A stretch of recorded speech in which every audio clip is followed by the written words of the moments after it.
Hello po, isang mapapalang araw po sa ating mga kapalangga. So ngayon, gagawa tayo ng ulam panglasang Pinoy. So ayan, nagpirito po ako ng tokwa. Ginawa ko siya ng cubes by cubes. Ayan. Hinaluan ko lang siya ng cornstarch, tapos asin paminta. Tapos pinirito ko na. So madali ang sangkap lang to. Tokwa sisig lang to.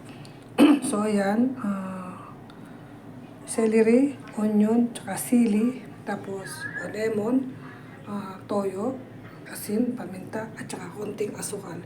Imi-mix-mix lahat natin yan dito. So, ganyan. Ayan na. So, ayan. Nalagay ko na po na sangkap. Ganito sa isang lalagyan.